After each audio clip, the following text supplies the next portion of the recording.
اگلی بات یہ ہے کہ لا یعنی باتیں نہ ہوں، اخبار رسائل نہ پڑھے جائیں۔ اخبار پڑھنے کا مطلب یہ ہے کہ حکومت سے ہوتا ہے، قرآن پڑھنے کا مطلب ہے کہ اللہ سے ہوتا ہے۔ ہم اللہ کے راستے میں اللہ سے ہونے کو سیکھنے کے لیے نکلے ہیں۔ اگر جماعت میں نکل کر بھی یہ کہا حکومت سے ہوتا ہے تو خدا کی قسم پہلے سے زیادہ ان حکام کا یقین لے کر لوٹو گے، اللہ کا یقین اور کمزور کر کے لوٹو گے۔ اس لیے اللہ کے راستے میں نکل کر ہمیں خود اس کو سمجھنا اور سیکھنا اور سکھلانا ہے کہ کرنے والی ذات اللہ کی ہے۔ اس کو سیکھنے کے لیے مخلوق سے نہ ہونے، اللہ کی ذات سے ہونے کے یقین پر مشق کرنی پڑے گی۔ پھر اخبار کے پڑھنے کا مطلب یہ ہوا کہ حکام سے ہوتا ہے کہ نہیں، حکام سے تو اللہ کرتے ہیں، اللہ کرنے والے ہیں۔ یہ سب سے بڑی لایعنی ہے۔ اس سے بڑی لایعنی اخبار تو کہیں ملے گا نہ ملے گا، اس سے بڑی لایعنی یہ موبائل ہیں جنہیں لوگ جماعت میں لے کر پھرتے ہیں۔ اس کا جسم جماعت میں ہے، اس کا دماغ، اس کا دل، اس کی فکریں اپنے مقام پر ہیں۔ یہ کہنا کہ ہاں ٹھیک ہے وقت لگا لیں گے مگر تجارتی کام بھی ہو جائیں، میں عرض کر چکا ہوں کہ اللہ کا راستے میں نکل کر تجارت، یہی نہیں آپ کچھ خریدیں بیچیں۔ اب تو تم دیکھو گے بڑے بزنس مین ہیں، بڑے تاجر ہیں، جماعت میں نکلے ہیں، موبائل پر ساری تجارت چل رہی ہے، کیونکہ اس زمانے میں تجارت کے وہ طریقے آ گئے ہیں کہ نہ آپ کو کسی دکان کی ضرورت ہے، نہ کسی کارخانے کی ضرورت ہے، نہ کسی گودام کی ضرورت ہے، نہ کسی مال کے لا کر بھر کر رکھنے کی ضرورت ہے۔ سنا یہ ہے کہ لوگ موبائل پر تجارت کر لیتے ہیں، چیز خرید بھی لیتے ہیں، بیچ بھی دیتے ہیں۔ ہاں کیوں؟ جماعت میں نکل کر یہ تجارت ہدایت کیسے ملے گی؟ اس کے علاوہ جتنا اوقات کو ضائع کرنے والا اور جتنا ایمان کی حلاوت کو ختم کرنے والا اور جتنا فرشتوں کی آمد کو روکنے والا یہ موبائل ہے، خدا کی قسم اس سے بڑا فحش دنیا میں اب تک کوئی پیدا نہیں ہوا تھا، اس سے بڑا شیطان دنیا میں کوئی پیدا نہیں ہوا۔ یہ 100 شیطانوں کا ایک شیطان ہے جس سے جماعت میں ساتھی لے کر پھرتے ہیں اور سمجھتے ہیں کہ ہم بیانات ٹیپ کر کے پہنچا رہے ہیں، دین کی خدمت کر رہے ہیں۔ دین کی خدمت نہیں کر رہے، دین کے ساتھ کھیل کر رہے ہیں، یہ دین کے ساتھ کھیل کر رہے ہیں۔ یہ خیانت ہے، یہ دین کے ساتھ کھیل کرنا ہے کہ آوازیں ٹیپ کر کے پہنچانا اور سمجھتے ہیں کہ دین کی خدمت کر رہے ہیں۔ مجھے تعجب ان لوگوں پر جو بیانات ٹیپ کر کے پھیلاتے ہیں اور سمجھتے ہیں کہ ہم دین کی خدمت کر رہے ہیں۔ نہیں، یہ خدمت نہیں ہے، یہ خدمت نہیں ہے، بلکہ دین کی باتوں کو لے کر خود پھرو، یہ دین کی خدمت ہے۔ نشر و اشاعت کرنا اور آوازیں منتقل کرنا یہ تو رواجی چیزیں ہیں، ان سے ہدایت کے ملنے کا، تربیت کا اور علم کے پھیلنے کا تو کوئی سوال ہی نہیں ہے۔ یہ تو دھوکہ لگائے زمانے کے لوگوں کو کہ یہ بھی ایک طریقہ ہے، یہ کوئی طریقہ نہیں ہے۔ میں کل بھی عرض کیا تھا، میں نے نماز جیسا محدود وقت کا عمل، اسلام کا رکن فریضہ نماز، اس کے لیے جمع کرنے کے واسطے اگر ڈھول اور سارنگی اور آگ جلا کر لوگوں کو جمع کرنے کا ارادہ کیا تو آپ نے اس کو پسند نہیں فرمایا۔ بھائی یہودیوں کا طریقہ ہے، نصارہ کا طریقہ ہے، مجوس کا طریقہ ہے، ہمارا طریقہ یہ نہیں ہے کہ ہم اس پر آواز دے کر لوگوں کو نماز کے لیے جمع کریں۔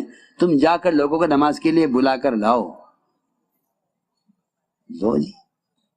اور اس زمانے کے لوگ ان حالات کو جو محض فحش سے اور گند سے بھرے ہوئے ہیں، انہیں دین کی اشاعت کا ذریعہ سمجھتے ہیں اور اسے کرنے کو دین کی خدمت سمجھتے ہیں کہ ہم خدمت کر رہے ہیں، کہ آپ کی بات وہاں پہنچا رہے ہیں۔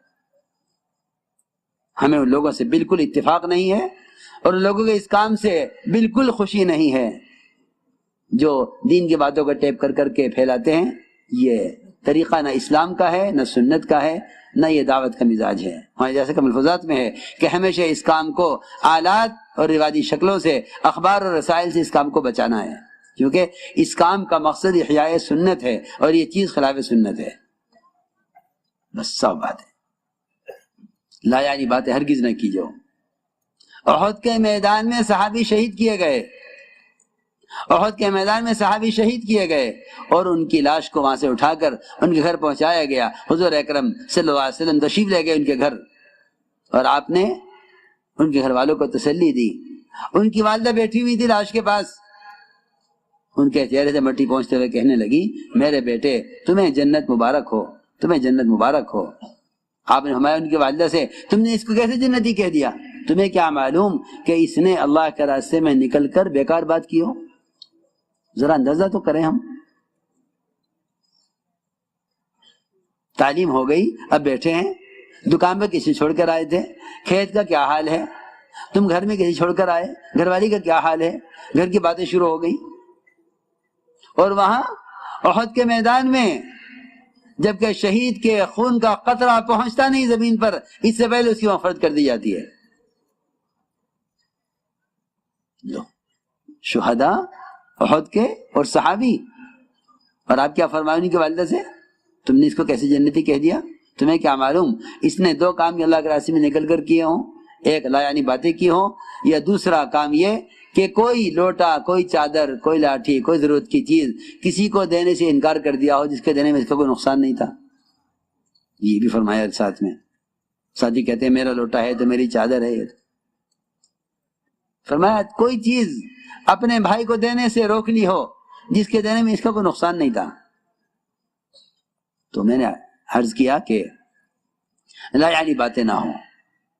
اس طرح ہمیں اللہ کے راستے میں نکلنے میں وقار، سنجیدگی، اپنے امیر کو پہچاننا، امیر کی اطاعت کے ساتھ چلنا، چلنے میں بھی خاص طور پر بازاروں کے ماحول سے گزریں تو کلمہ پڑھتے ہوئے غیروں کے معابد پر گزر ہو، غیروں کے معابد پر گزر ہو تو لازم ہے کہ لا الہ الا اللہ وحدہ لا شریک لہ لہ الملک والحمد یحیی و یمیت وحی لا یموت بیدہ الخیر وہو علی کل شیء قدیر. یہ پڑھتے ہوئے گزرنا چاہیے، ورنہ والی ایسا فرماتے تھے کہ ایسے مواقع پر ایمان کے سلب ہونے کا اندیشہ ہے. ہمیں تو احساس ہی نہیں ہے کہ کہاں اس کلمے کا پڑھنا زیادہ ضروری ہے. جی ہاں، غیروں کے معابد پر گزرتے ہوئے میں تم سب سے کہہ رہا ہوں کہ اگر اس کلمے کے پڑھنے کا اہتمام نہیں کرو گے تو ایمان خطرے میں پڑ جائے گا. شیطان ایسے موقعوں پر ایسے وساوس دل میں پیدا کرتا ہے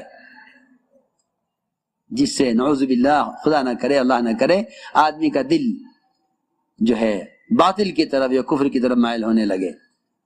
اس کا بہت خیال کرنا چاہیے. اس طرح ہمیں چاہیے کہ جماعت میں مجتمع ہو کر چلیں اور وقار سے چلیں. ہمارا سفر اول تو جہاں تک ہو سکے پیدل چلیں. اللہ کے راستے کا پیدل چلنا جہنم کی آگ کو حرام کر دیتا ہے. صحابہ نے میں اعلان کیا ہے اس کا، صحابہ نے اس کا اعلان کیا ہے کہ اللہ کے راستے پیدل چلنا جہنم کی آگ کو حرام کر دیتا ہے. صحابہ سب سواری سے نیچے اتر گئے، اور اس دن سے زیادہ صحابہ پیدل چلنے والے کبھی دیکھے نہیں گئے. اسامہ رضی اللہ تعالیٰ عنہ سوار تھے، حضرت ابوبکر حضرت اسامہ کو روانہ کرنے کے لیے مدینے سے نکلے. یہ بات سب کے ذہن میں رہے. ہماری جماعتوں کی نقل و حرکت کا مقصد اور ان جماعتوں کی نقل و حرکت پر جتنے وعدے ہیں اور ان پر جتنے اجر، جتنے اجور ان پر ہیں، خدا کی قسم یہ سارا کام صحابہ کرام کے کام کے عین مشابہ ہے، عین مشابہ ہے. کام ہی وہی ہے، کام ہی وہی ہے. اس لیے کہ اعلاء کلمۃ اللہ، احیاء دین، یہ اس کام کا اصل مقصد ہے.